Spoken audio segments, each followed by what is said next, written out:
अस्सलाम वालेकुम स्टूडेंट्स, बिस्मिल्लाहिर्रहमानिर्रहीम। Class 9th physics, work, power and energy. आज हमें पढ़ना है, आज हम पढ़ेंगे वर्क और बाद में पढ़ेंगे पावर एंड एनर्जी। पहले हम वर्क को डिफ़ाइन करेंगे, ठीक है ना। तो मैं वर्क को डिफ़ाइन करूँगा। शॉर्ट डेफिनेशन में इसकी बता रहा हूँ। ये this is work done, this is force into displacement. Work done is set the product, work done is product of force and displacement. S stands is for displacement, F for force applied and work।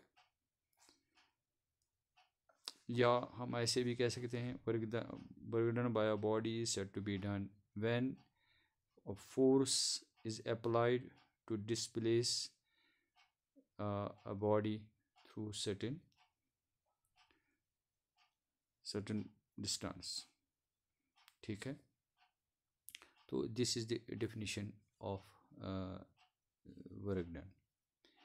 Now work done is equal to force into, this is the formula.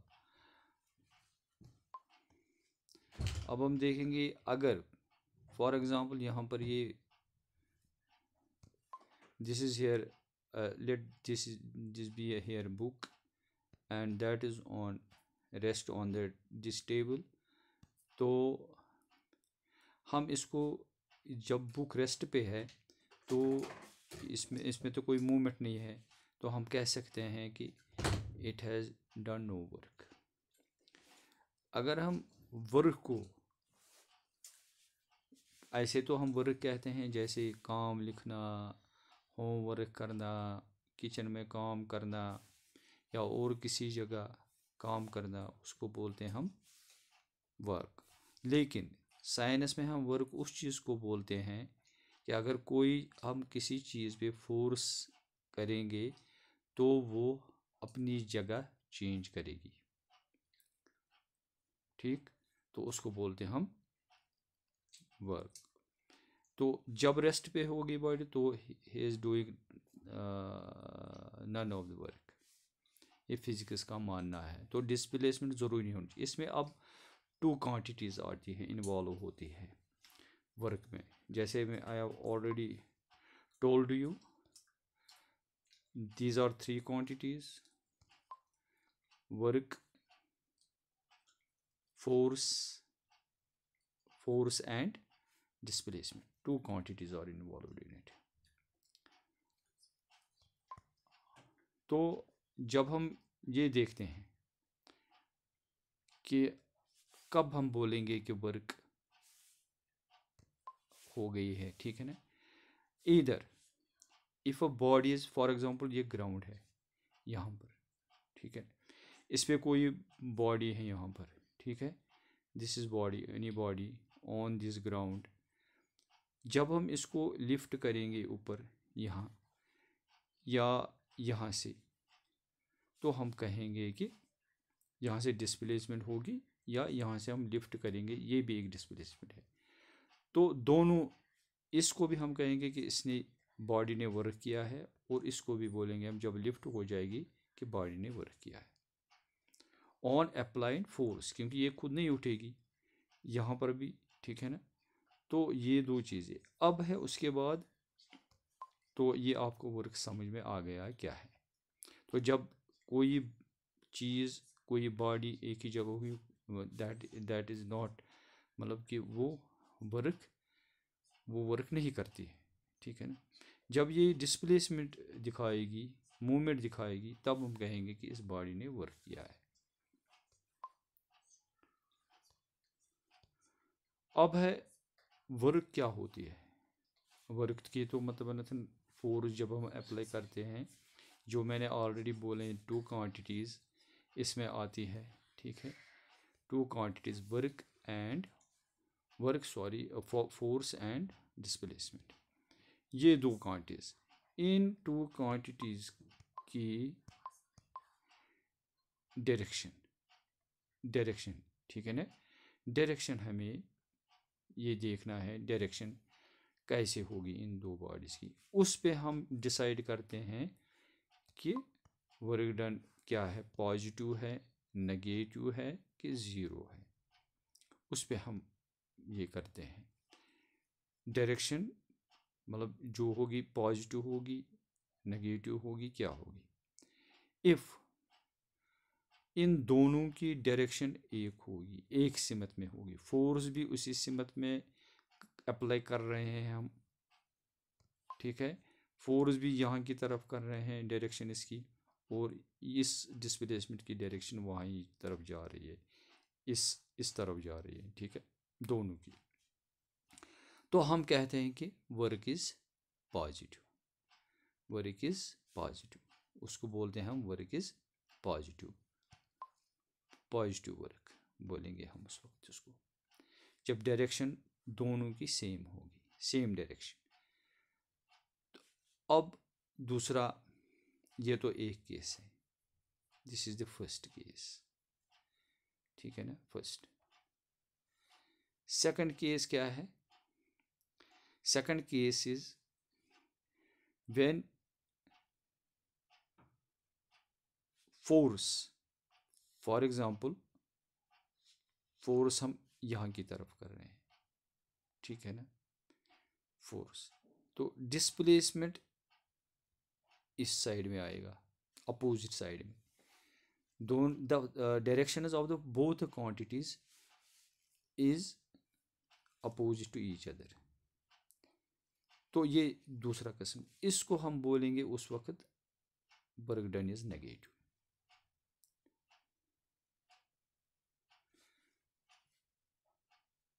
यहाँ पर हम पहले ये examples करेंगे, ये दूसरा case है, direction same होगी दोनों क्वांटिटीज़ की, फोर्स और डिस्प्लेसमेंट की, तो we say work is positive.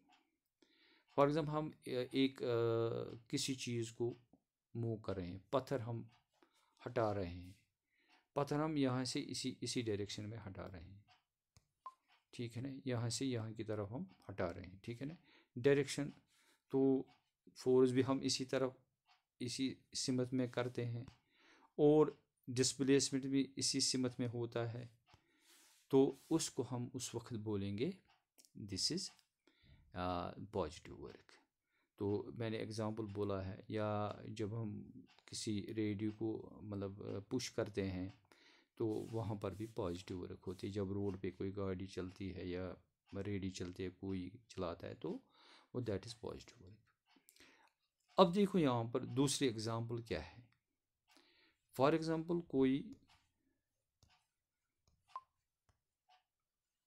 ये तो कोई है पॉजिटिव वर्क, ठीक है, यहाँ पर भी ये पॉजिटिव वर्क का है, क्योंकि यहाँ पर एक बॉडी हमने ये बॉडी रखी है, तो यहाँ से मतलब ये यहाँ पर डिस्प्लेसमेंट हुई है, ठीक है ना, फोर्स हमने यहाँ से किया है, फोर्स हम यहाँ से करते हैं, ठीक है, ओके, तो डिस्प्लेसमेंट यहाँ की तरफ होती है, ठीक है, तो दोनों की डायरेक्शन सेम है, दिस इज पॉजिटिव वर्क।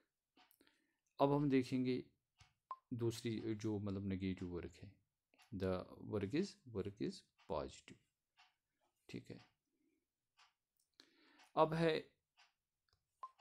दूसरा केस, यहाँ पर पूरा क्लियर होगा, क्योंकि ग्राउंड का फ्रिक्शनल फोर्स होता है, फ्रिक्शनल फोर्स, ठीक है ना, मैंने बोला अपोजिट जब होगी द क्वांटिटी फोर्स की और डिस्प्लेसमेंट की, they are in the opposite directions act हो रहे हैं, डिस्प्लेसमेंट, ठीक है ना, फॉर एग्जांपल फोर्स हम यहाँ की तरफ कर रहे हैं, लेकिन यहाँ से एक फोर्स जो हमें दिखाई नहीं दे रहा है, दैट इज़ फ्रिक्शनल फोर्स, वो यहाँ इस डायरेक्शन से वापस आता है, ठीक है ना, यहाँ से आता है वो, ठीक है, तो फोर्स यहाँ से आता है, तो अपोजिट डायरेक्शन में होता है, ये फ्रिक्शनल फोर्स है, ठीक है ना। तो this is these are the both the quantities और इन अपोजिट डायरेक्शन। तो हम बोलेंगे उस वक्त कि work done is negative, work done is negative. Okay, work done is negative उस वक्त, तो ऐसे आएगा वहाँ पर। तो उसके बाद आता है zero work. Already we know कि displacement and force is called work, ठीक है ना, मल्टीप्लिकेशन और product of is called work. तो अब हम देखो फॉर एग्जांपल यहाँ पर ये देखो, फॉर एग्जांपल ये कोई मैन है, this is a man, this arrow head pointing upwards is, for example, consider it is a man. It is carrying, the man is carrying this load, say suitcase या book, anything, ठीक है, anything on his head or in his hands.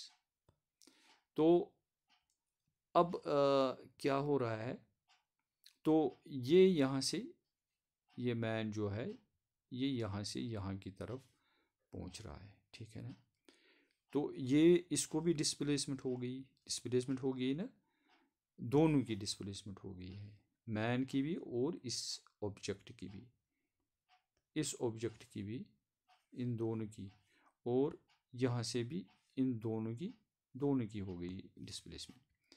अब देखो displacement, अब एक देखो यहाँ से ये जो कैरी कर रहा है अपने सर पे फॉर एग्जांपल कोई बॉडी सूटकेस, ये मतलब ये कैसे, इस पे की फोर्स की वजह से इसको फोर्स ऊपर की तरफ ऐसे कर रहा है, ठीक है ना। तो इसको हेल्ड किया हुआ है इस पे, है ना, होल्ड किया इस पे सिर पे, तो ये ऊपर की तरफ फोर्स जा रहा है। और ये जो डिस्प्लेसमेंट हो रही है बॉडी की, इस सूटकेस की, वो किस में हो रही है, that is in the that is इस साइड में हो रही है।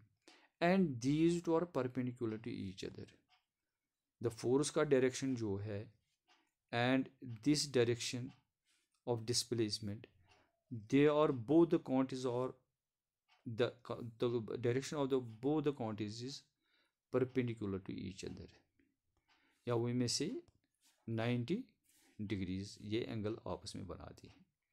जब ये कंडीशन होगी तब हम क्या बोलते हैं, तब भी होगी work done zero, work done होगी उस वक्त ज़ीरो, ठीक है, ये कंडीशन है। तो उसके बाद एक और कंडीशन है कि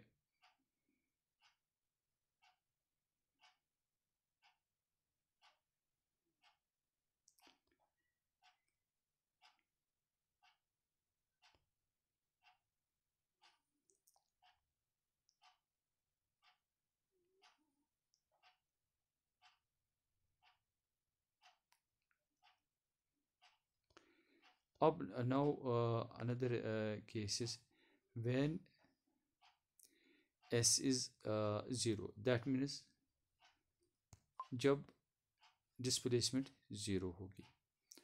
फॉर एग्जांपल कोई चीज़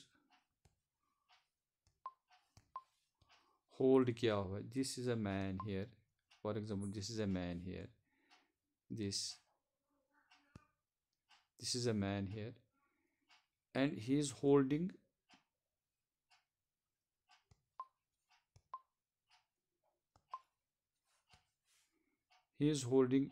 here a suitcase in his hand, okay. तो ये क्या मतलब, अब ये मतलब ऐसे रेस्ट पे होल्ड की कर रहा है, इसमें एक फोर्स लग रहा है इसके हाथ का, ये ऊपर के ऊपर रख रहा है, ज़मीन से ऊपर रख रहा है, तो मगर ये वहाँ पर ही बैठा है, तो डिस्प्लेसमेंट यहाँ की तरफ कुछ नहीं होती है, ज़ीरो डिस्प्लेसमेंट होती है यहाँ की तरफ, वहाँ पर ही है ये खड़ा। तो डिस्प्लेसमेंट जब ज़ीरो होगी तो work done is also zero, work done उस वक्त भी ज़ीरो आता है। तो ये था आज का। अब इसका मतलब ये हमने पढ़ा है, अब इसका यूनिट है, ठीक है। अब तो इसके दो केसेस ये तो वाजह हो गया कि जब both the quantities are in perpendicular to each other, the work done is zero. And when someone is holding anybody in his hand is on and he is also on the rest, and the work done is also zero. किसकी वजह से? displacement is zero, therefore work done is also zero. Work done is zero. यहाँ पर unit of work, ऐसे unit of work is joule. Joule कितने के बराबर होता है? 1 joule is equal to 1 newton metre into 1 metre, इनके 1 न्यूटन मीटर के बराबर है। एक मिनट, ये जो न्यूटन मीटर है, जब कोई बॉडी 1 मीटर 1 मीटर, ठीक है ना, 1 मीटर डिस्प्लेस हो जाएगी, ठीक है, तो on applying of 1 newton force we say the body has done 1 joule of work. तो अब हम इसको डिफाइन करेंगे, या हम तो 1 joule is equal to newton metre. 1 joule of a work done by a body is when, अब is equal, यहाँ पर इक्वल आएगा, equal is equal to when a body is displaced by 1 Newton meter by Newton of force, by 1 Newton force, body is displaced by 1 Newton force। तो हम उस वक्त बोलेंगे कि उसने एक, अब बड़ी यूनिट्स इसके हैं, ठीक है ना, 1 किलो जूल 1 kg किसके बराबर है? Is equal to 1000 joules, 1000 joules, ठीक है। 1 kilo joule is equal to 1000 joules, ये बड़ा यूनिट है इसका, ठीक है। 1 kilo joule is equal to 1000 joules, तो ये बड़ा यूनिट है इसका। तो इस तरह से हमने ये यहाँ पर वर्क आज सारा कंप्लीट किया। तो आई होप कि आपने अंडरस्टैंड किया होगा। अगर कोई क्वेश्चन वगैरह होगा तो आप वो में पूछ सकते हैं। तो माय फ़ोन नंबर इज़ 9906167287।